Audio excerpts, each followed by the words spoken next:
Sustainable tip of the week! Sustainable tip of the week.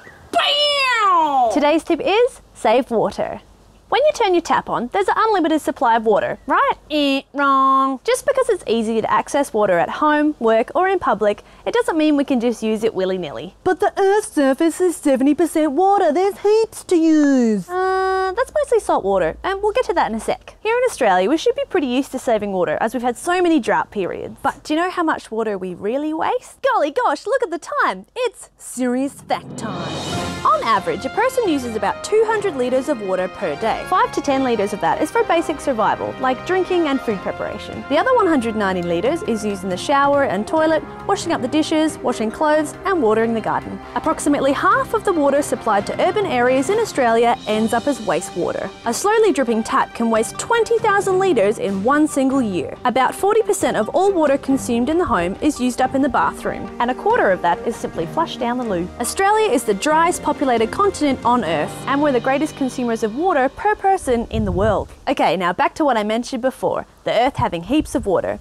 But even though over 70% of the globe is covered in water, only 1% is accessible to us. There are 7 billion people in need of that water. And with population growth increasing each year, we're heading towards almost 7.5 to 10.5 billion people needing that water by 2050. Even with our current population, there is huge amounts of water stress on our lovely blue planet. There is absolutely no substitute for fresh water. Humans can't drink salt water straight from the ocean. Our kidneys make wee-wee that is a lot less salty than salt water because our kidney absorbs a lot of the salt. So to get rid of all that excess salt in our bodies, you would have to wee-wee out more liquid than you were drinking. So you get dehydrated and you die. Now there are lots of desalination methods all over the world turning ocean water into drinking water. But as I said before, we're growing as a population very, very rapidly. So it still helps, but it's not enough. So how do we save the water we do have? Shorter showers.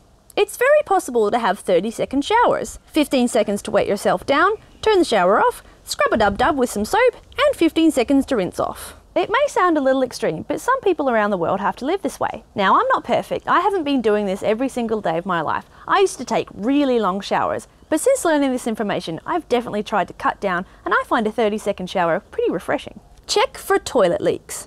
You can do this by simply putting a few drops of food dye in the cistern, that's the clunky bit at the top, and if there is a leak, your coloured water will drip into the bowl before the toilet has been flushed. You can then try to plug up the hole yourself or get in touch with a plumber if you need a bit of help. Cut back on water used for food and drinks. Did you know that it's estimated that it takes just over 200 litres of water to create a single takeaway coffee? This includes all the water in the production of the coffee, milk, sugar and takeaway cups, then transporting it all the way from the manufacturer to the coffee shop. Now keep in mind that over 2.25 billion cups of coffee are consumed in the world every day. Yikes! Also, it takes roughly 1,600 litres of water to produce a kilogram of bread and a whopping 2,500 litres of water to produce just a single kilogram of rice. These numbers are huge, and it gets particularly scary when you think that I've only mentioned 3 out of thousands of food and drink items that we consume every day. Do some research and see how much water has been used to make your next small snack. Catch cold water. If you need hot water, instead of letting the cold water run down the drain, collect it in a container. Then it can be used on indoor plants or in the garden and generally be saved for a variety of other simple things. Catch wastewater. Keep a bucket in the shower to save the water from running down the drain or scoop out that leftover bath water. Again, this can be reused on the garden, but be sure that when you're lathering up, you're using natural products as you don't want to put chemicals on the garden. Invest in water-saving tools in the house. There's tons of products out there for your shower heads, taps, toilets and garden hoses. So jump online and find one that will work for your home. Well, there you have it. Just a few simple ways to begin saving what's left of our beautiful planet's precious natural water. Give it a go and spread the word. Every little bit helps, and together our generation can make a real difference. Thanks for watching this segment of Slapdash. To view more content from this episode, select another presenter or visit the main page by clicking on the Slapdash logo.